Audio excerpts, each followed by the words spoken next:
Buen día, somos estudiantes de medicina de la Facultad de Estudios Superiores Iztacala. En esta ocasión vamos a presentar información acerca de las infecciones del tracto urinario, específicamente las que son provocadas por E. coli.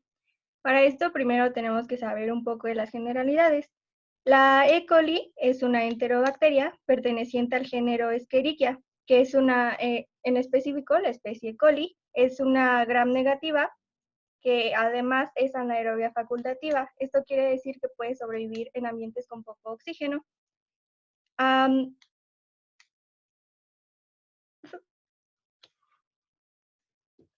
es una bacteria que reside normalmente en el intestino. Esto quiere decir que forma parte de la microbiota normal intestinal y es beneficiosa, pero sin embargo existen cepas que pueden provocar algunas infecciones, que son las que vamos a presentar a continuación. Para esto también tenemos a mi compañera Dulce, que nos va a hablar acerca de la epidemiología. Dulce, ¿qué nos puedes decir acerca de la epidemiología de E. coli? Bueno, estas infecciones del aparato urinario van a afectar a millones de personas cada año. Se tiene en cuenta que el del 80 al 90% son causadas por bacterias muy comunes en la población y la más característica es E. coli, como ya no los habías mencionado. Va a tener una prevalencia o va a ocurrir más en mujeres y no se va a complicar en las mujeres que no presenten anomalías funcionales o anatómicas. La prevalencia va a depender de la edad y del sexo. Generalmente en la infancia va a prevalecer en niños 2 veces más y en las mujeres va a ser menos susceptible y este riesgo de contraer infecciones en el aparato urinario va a ir creciendo en las mujeres de acuerdo a su edad. La prevalencia va a crecer 10 veces en la juventud de las mujeres y en los hombres 50 veces más en la edad adulta. En la edad adulta, los grupos vulnerables son mujeres y hombres por igual. Las personas que tengan complicaciones va a tener una prevalencia con personas que tengan anomalías funcionales o anatómicas e incluso que padezcan de trastornos metabólicos o de trastornos en su respuesta inmune. Sabemos que el 80% de las pacientes que van a presentar infecciones son mujeres en un rango de edad de 15 a 40 años y va a tener una incidencia anual del 12%. También tenemos que el 25% de mujeres van a padecer cistitis y del 5 al 10% de la población de mujeres embarazadas va a ser susceptible a infecciones de vías urinarias. También tenemos que la pielonefritis va a tener una menor frecuencia que la cistitis y su incidencia anual es de 25 casos por 10.000 entre mujeres de 15 a 40 años. Muchas gracias por tu información, Dulce. Bueno, como siguiente tenemos a mi compañero Alejandro, que nos va a hablar de la patogenia. ¿Qué nos puedes decir acerca de esto, Alex? Hola, bueno, en cuanto a la patogenia, vamos a tener dos tipos de bacterias E. coli. Vamos a tener las que van a infectar el colon, vaya, el intestino, el sistema digestivo, y vamos a tener las que van a ser patógenas para el tracto urinario. Aquí vamos a tener que van a tener las formas de patogenia que van a tener, va a ser que la bacteria va a tener unas adhesinas, se llaman, que que en sí son fimbrias, que es una estructura de la bacteria, que esta va a provocar la adherencia de estas bacterias al epitelio del tracto urinario y que va a producir inflamación. Estas fimbrias vamos a tener que pueden ser varias. Vamos a tener, por ejemplo, el pili de tipo 1, que esta se va a adherir a residuos de manosa sobre glucoproteínas de la vejiga. Y esto va a producir una invasión de la bacteria sobre las células epiteliales. Esta invasión bueno, ya que se unieron esas dos, las células y la bacteria, eh, las células epiteliales, que se les conoce como células de sombrilla, que son las más superficiales, van a cambiar su estructura en su citoesqueleto. Entonces esto va a producir una cascada de sustancias que va a señalizar hacia provocar apoptosis en las células y también que las células epiteliales empiecen a descamar. Esto va a producir una inflamación en el tejido. Bueno, también vamos a tener otros factores que también van a producir la enfermedad. También vamos a tener a la fimbria de tipo P. Esta va a estar asociada con las cepas uropatógenas de E. coli y esas son principalmente causantes de pielonefritis, o sea, infección de vías urinarias, pero a nivel de riñón. Y bueno, también vamos a tener a las tipo S, aunque estas no son muy rara ocasión que producen infecciones de vías urinarias, son más comunes que produzcan meningitis neonatal. Y pues eso sería todo. Muchas gracias, Alex. Bueno, ahora que conocemos los mecanismos, nuestra compañera Lili nos va a comentar acerca de las manifestaciones. Lili, ¿qué manifestaciones nos puedes comentar? Bueno, pues respecto a las manifestaciones, yo para explicarlo mejor lo dividí en dos partes. E. coli puede causar manifestaciones clínicas a nivel de patogenia en aparato reproductor y en aparato urinario. Con respecto al aparato reproductor, tenemos que nos puede provocar orquitis, prostatitis y epididimitis. Las manifestaciones clínicas en general sobre estas serían fiebre, fatiga y también náuseas. Pero con respecto a cada una, podemos decir que, por ejemplo, en la epididimitis y en la orquitis va a haber una ligera inflamación de los testículos, va a haber edema de estos mismos y en la ingle. También podemos tener que respecto a la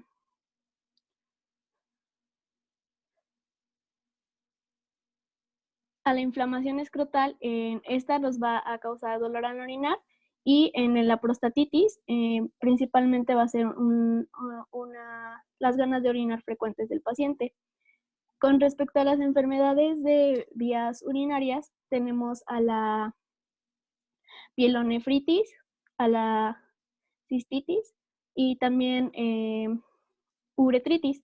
Estas, lo que nos van a causar principalmente va a ser dolor al orinar, también al tener relaciones sexuales, y en las manifestaciones generales tenemos igualmente náuseas, fatiga y dolor, pero en la pielonefritis va a haber un dolor en los costados de la espalda, y básicamente eso sería en general para poder identificar a cada una.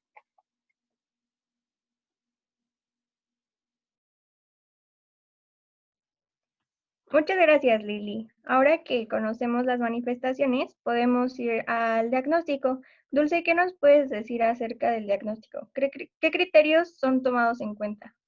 Los criterios que se van a tomar para el diagnóstico van a ser dos principalmente.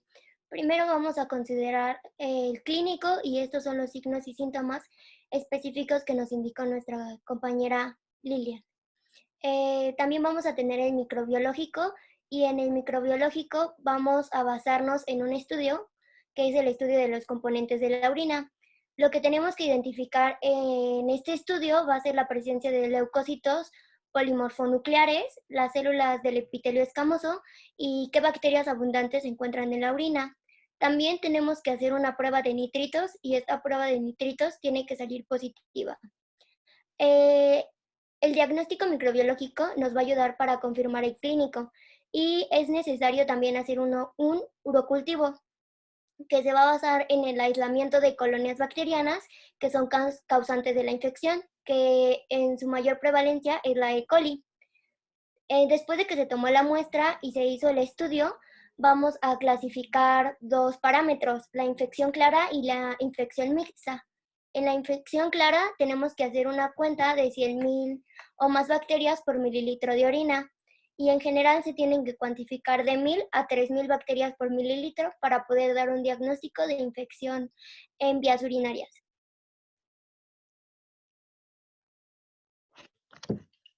Bueno, muchas gracias, Dulce. De nada. Ahora nuestro compañero Rafa nos va a dar el tratamiento. Rafa, ¿qué nos puedes comentar acerca del tratamiento para E. coli? Bueno, para el tratamiento, como dijo nuestra compañera Dulce, la importancia de esto es primeramente diagnosticarlo con un cultivo de orina. ¿Por qué? Porque como hay distintas bacterias que pueden infectar las vías urinarias, es necesario hacer este cultivo para saber con qué tratamiento se va a proceder. Esto realmente no se realiza con frecuencia. ¿Por qué? Porque la Escherichia coli es el causante del 80% de las enfermedades en vías urinarias, bueno, el 80% de las veces. Por lo que usualmente este paso se omite y se va directamente al tratamiento, lo cual está mal porque hay cultivos específicos los cuales te pueden decir si esa bacteria patógena es resistente a ciertos antibióticos o no. Pero bueno, los principales tratamientos que se pueden dar son antibióticos como la amoxicilina, que usualmente se acompaña con ácido clavulámico, las cefalosporinas, la nitrofurantoína, el trimetoprim con sulfametoxazol, las cefalexinas y la ciprofloxacina. Aunque, como ha habido un abuso realmente de estos antibióticos, pues lo que ha pasado es que estas bacterias han causado, han obtenido una resistencia contra ellos, por lo que el tiempo de que dura el tratamiento va a ser mayor y puede que algunas veces, si se abusa mucho de ese antibiótico, si vuelve a infectar a la misma persona, ese antibiótico ya no sirva en ocasiones posteriores. Ese es el riesgo de un abuso constante de antibióticos.